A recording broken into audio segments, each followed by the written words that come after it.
everybody, welcome back. Happy to have you here with me today. And by the way, Merry Christmas time, happy holidays, all the things, whatever it is that you celebrate this time of year.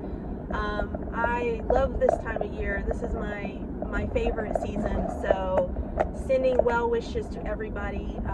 We got our Christmas tree up last night, had a little Christmassy cocktail, got a fire going, so definitely feels like Christmas is here. So speaking of the holidays, I wanted to talk a little bit today about stress, anxiety, depression even. This is a hard time of year for some people because it is a very seemingly stressful time of year for a lot of people, because there's a lot going on, we feel like we have a lot to do, it's busy, etc. And one of the things that inspired me to chat about this today is this little fella. So this little guy has been coming around the house every morning and visiting us. Where we live is, we're very fortunate that we have some preserved acreage around us, so the deer are always coming and always hanging out, and we're always seeing them in our front yard, our backyard, coming up the driveway, etc. So let me make sense of this as to where my train of thought is going. So you've probably all seen deer out and about somewhere, either in person or on TV, of course, or if not deer, think about any other herd animal, horses, for example, anything like that.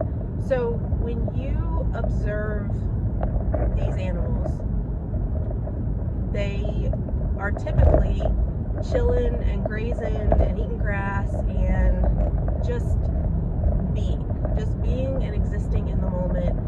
And they don't appear to be stressed out or anxious or worried that someone's going to come jump out and get them. Now, the second they hear something, or the second they see something that is out of the ordinary to them, or that might be frightening to them, they are what we call flight animals. So we've all heard the term fight or flight, and all that means is that there is a very instinctual, primal part of our brain, like the dinosaur brain, as they call it, the caveman brain. This exists in every living creature, and when a living creature senses something that it thinks is dangerous or puts it in harm's way, this fight or flight cascade is activated. Now, deer, horses, other herd animals like that, they are designed to be flight animals. So if they sense danger, their first response is going to be activate the fight or flight, which is also known as the sympathetic nervous system. So activate the sympathetic nervous system, and they're designed to run from whatever they think is dangerous. Now, of course, if an animal is backed into a corner and they can't flee the scene, they may go into fight mode and they're going to fight, but their first instinct is going to be to run away if they're able to. Now, what's interesting is when you observe animals, their sympathetic nervous system clicks on when it needs to click on, and it clicks off when it needs to click off. And let me explain that a little bit further. If the deer is out there grazing in the field and I walk out the door and scare the deer, they're going to jump up, they're going to run away, and they're going to get away from whatever they think is causing them threat or danger. But once they are away from the thing that they feel is causing them threat or danger, they just turn off their fight or flight response, they flip back over into parasympathetic nervous system, and they just start chilling again. And they're not worried about, or they don't seem to be worried about what just happened, worried it might happen again, over analyzing, over calculating. They're just back into chill mode. And I want you to really think about that example, because this, I think, is the crux of why human beings, especially nowadays, struggle so much with stress and anxiety and worry and these things that then snowball into feeling depressed and overwhelmed and feeling like you're living in a heightened sense of reality, because we don't really do a great job of going back to just chill mode. Like, we don't do a great job of turning off our fight or flight cascade, turning off our sympathetic nervous system, and just going back to, oh, I'm not in danger, I'm not being chased by anything, I'm just gonna chill. So that's what I want to talk about, because this is the root of why so many people feel so stressed out, and they can't really understand why. Because I want you to think about why that instinct exists in what we call our dinosaur brains or our caveman brains. I say it all the time, the brain has not evolved as quickly as society has evolved. Our brains, in very many ways, is still a caveman brain. And, but in a lot of ways, our brains are still functioning like a caveman brain would function. And the thing that it's worried about is making sure it keeps you safe from immediate danger and threat.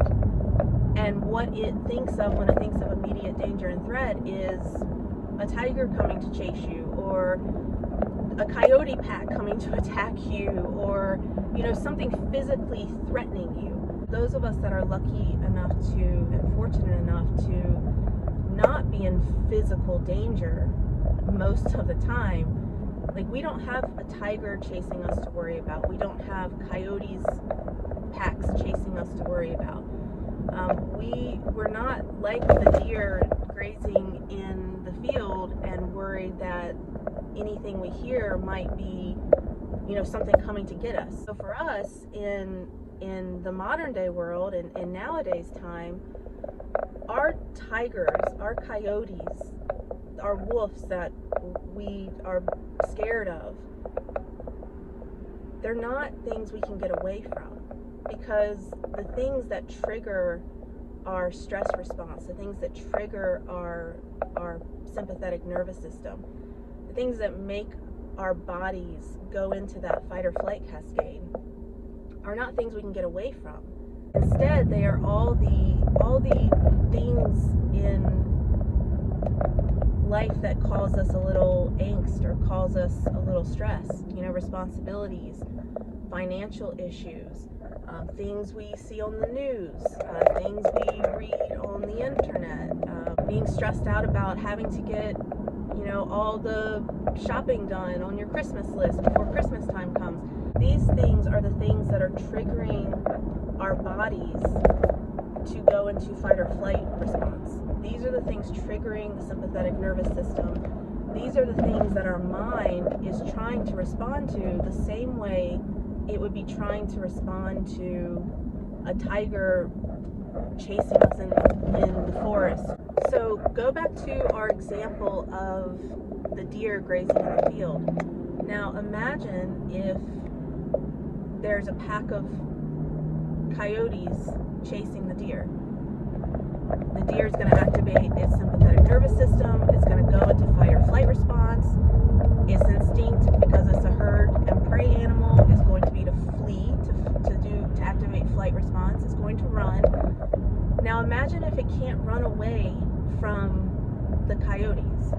Like, imagine if it just existed 24 hours a day, 7 days a week, 365 days a year, just running for its life from the coyotes, and never being able to get away from them, never being caught by them, just never being able to get away from them, and just continually running and fleeing and being in this heightened sense of, oh my God, I gotta get away, the coyotes are gonna get me. The coyotes never get the deer, but it spends its entire existence running from the coyotes. Like, that's not a pleasant life, right? That's not quality of life. That's not gonna be good for anyone. That is the state that we, a lot of us as human beings, exist in.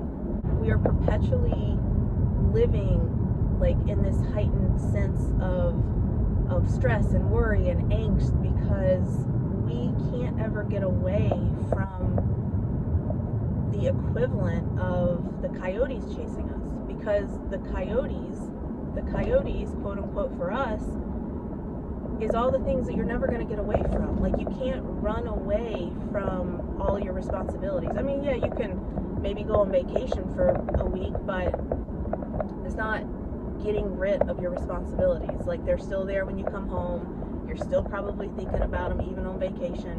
Like, there's no way to escape them. So we are always in this point of stress and angst.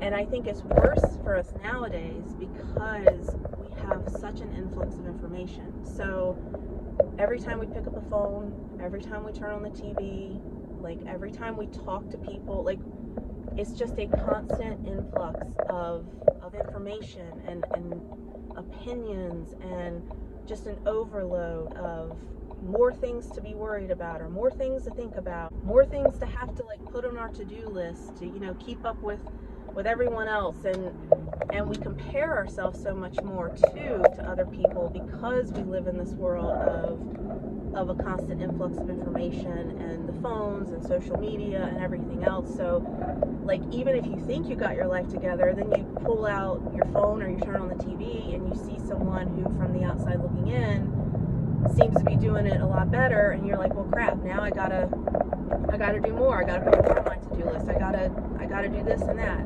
And we just live in that constant state perpetually. We never get away from the coyotes.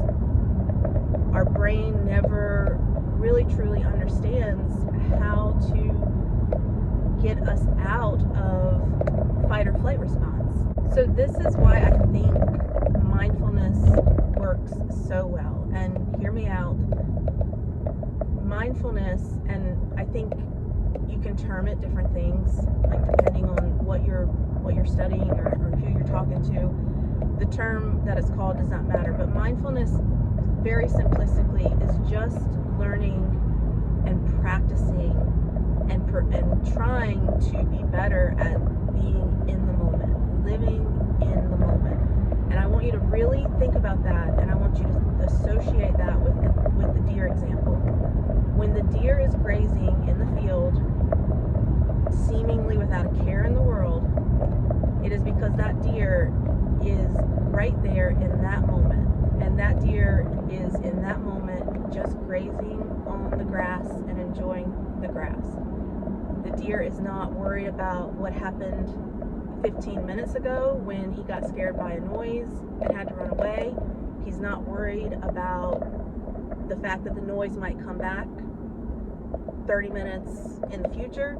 He's not worried about saving for retirement 20 years down the road. He's not worried about where his kids are at.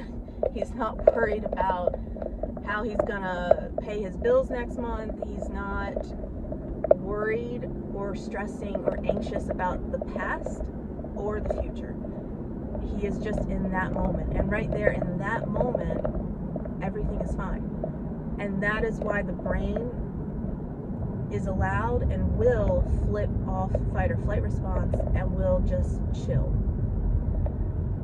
So that is the secret to trying to start feeling a little less anxious, a little less worried, a little less stressed out.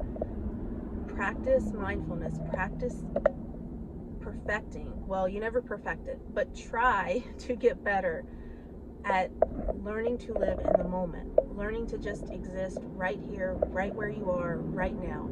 Not worried about what happened last year, 5 years ago, 10 years ago, 5 minutes ago, and not worried or stressed about what has to happen tomorrow, a year from now, 5 years from now, 10 years from now. Worry is the most inefficient, non-productive thing any of us could ever do. And when I say worry, I'm not talking about sitting down, thinking about your life, logically mapping out where you want your life to go, logically making goals and plans and saying, yeah, like critically thinking your way into the life that you want to live and how you want to set your life up. That's not what worry is. That is productive, logical, critical thinking to set some healthy goals for yourself and put your life on a better trajectory. Worry is just nonsense.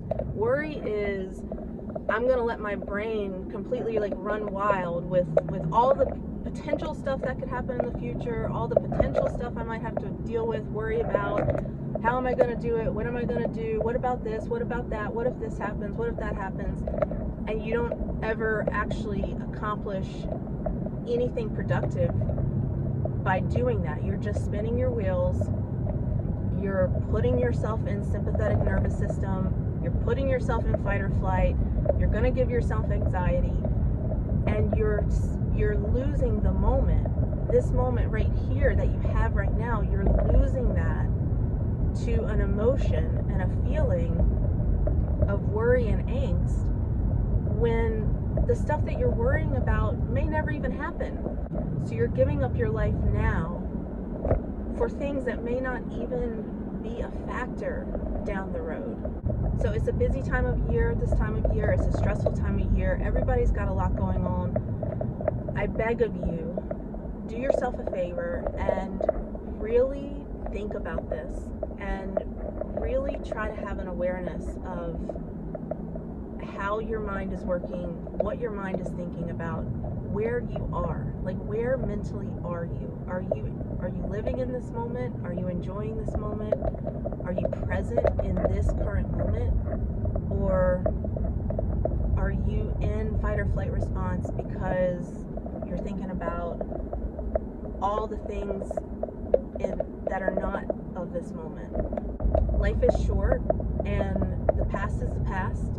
The future is the future.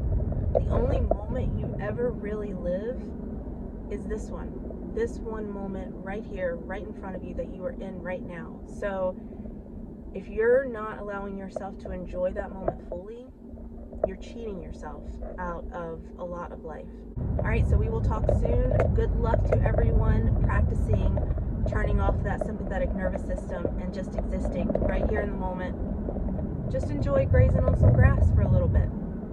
All right, have a good day. Bye.